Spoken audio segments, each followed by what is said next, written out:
Hi, welcome to happy life. இன்றைக்கி நம்ம ஆட்டுக்குடலும் ரத்தமும் வச்சு ரெண்டும் சேர்ந்து ஒரு கிரேவி பண்ண போகிறோம். இதுக்கு தேவையான பொருட்கள் பார்க்கலாம். இது ஒரு குடல்னு கேட்டு வாங்கணும். இதை நல்லா வாஷ் பண்ணி வச்சுருக்கோம். இதுவும் ஒரு ரத்தம் சொல்லுவாங்க. இது கொஞ்சம் சாஃப்ட் ஜெல்லி மாதிரி இருக்கும். வாஷ் பண்ணி வச்சுக்கணும். இதையும் அரை முடி தேங்காயை துருவி வச்சுக்கோங்க.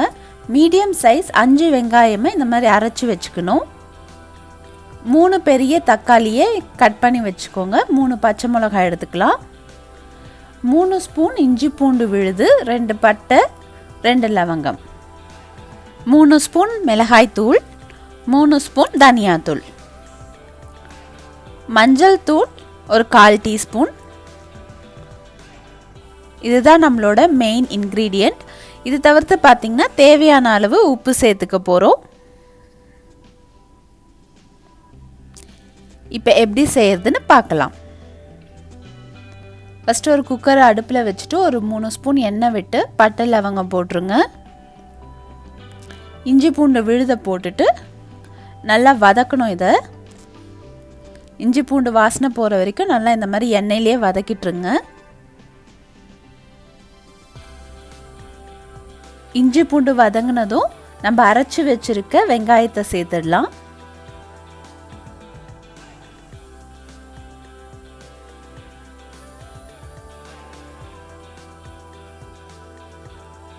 வெங்காயமும் கொஞ்சம் நேரம் வதங்கட்டும்.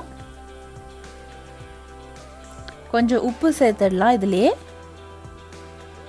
இப்போ ஒரு 2 ஸ்பூன் உப்பு சேர்த்துக்கோங்க. கடைசியாக செஞ்சு முடிக்கும் போது நம்ம டேஸ்ட் பார்த்துட்டு தேவைன்னா அப்போ சேர்த்துக்கலாம்.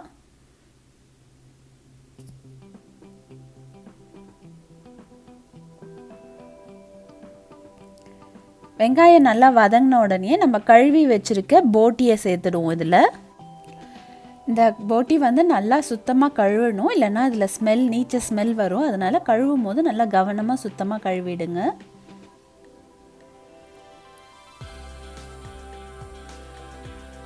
நல்லா தண்ணியெல்லாம் இழுத்துட்டு வெறும் போட்டியத்தில் சேர்த்துருவோம்.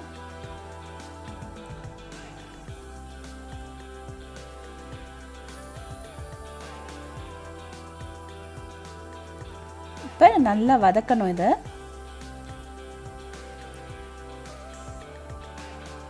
இப்போ மசாலா ஐட்டம் சேர்க்க ஆரம்பிச்சிடலாம். மஞ்சள் தூள் சேர்த்துக்கலாம், மிளகாய் தூள்,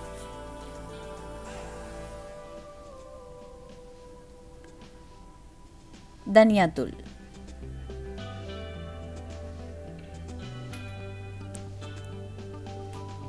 நல்லா மிக்ஸ் பண்ணி விட்டுடுங்க. மசாலாஸ்லாம் நல்லா பிளெண்ட் ஆகணும். நல்லா அடியிலேருந்து நல்லா மிக்ஸ் பண்ணி விட்டுட்டு இப்படியே வதங்கட்டும். ஏன்னா அப்போ தான் இந்த மசாலாலாம் நல்லா ஊறும். இப்போ பார்த்திங்கன்னா நல்லா கொதிக்க ஆரம்பிச்சிருக்கு. இப்போ நம்ம தக்காளியும் பச்சை மிளகாயும் சேர்த்துடுவோம். இந்த டிஷ் உடம்புக்கு ரொம்ப நல்லதுன்னு சொல்லிட்டு அதிகமாக கிராமத்து சைடில் செய்வாங்க. சிட்டி சைடில் அந்தளவுக்கு செய்ய மாட்டாங்க. கிராமத்துலலாம் இதை பார்த்திங்கன்னா ரொம்ப விரும்பி சாப்பிடுவாங்க. இதை இப்போ பார்த்திங்கன்னா நம்ம தக்காளியும் பச்சை மிளகாவும் நல்லா வதங்கிட்டுருக்கு. இப்போ நம்ம தண்ணி சேர்த்துடலாம். ஒரு கப் அளவுக்கு தண்ணி சேர்த்துருங்க. இந்த அளவுக்கு தண்ணி சேர்த்துட்டா போதும். உப்பு காரம்லாம் இந்த டைமில் டேஸ்ட் பண்ணிக்கோங்க. உப்பு வேணும்னா சேர்த்துக்கலாம்.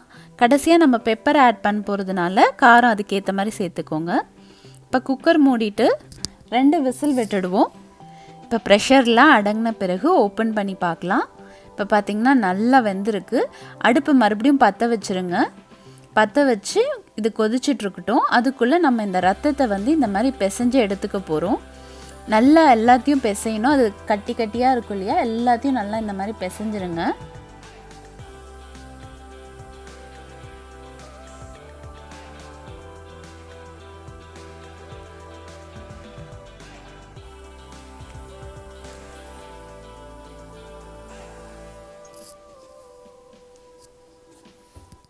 கட்டி இல்லாமல் இந்த மாதிரி எல்லாத்தையும் நல்லா பிசைஞ்ச பின்னாடி நம்ம இந்த கிரேவியில் சேர்த்துக்க போகிறோம்.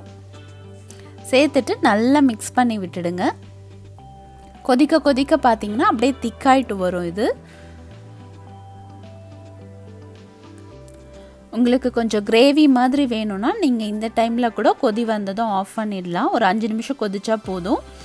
இல்லை கொஞ்சம் நல்லா பொரியல் மாதிரி வேணும்னா நீங்கள் நல்லா அப்படியே சுண்ட விட்டிங்கன்னா அது பொரியல் மாதிரி ஃபார்ம் ஆகும், முட்டை பொரியல் மாதிரி. கடைசியாக துருவி வச்சுருக்க தேங்காயை சேர்த்துருங்க. அதுக்கப்புறம் ஒரு ஸ்பூன் பெப்பர் தூள் சேர்த்துக்கோங்க. யம்மியான கிராமத்து ஸ்டைலில் ஆட்டுக்குடல் ரத்த கிரேவி ரெடி. தேங்க்ஸ் ஃபார் வாட்சிங். Happy life.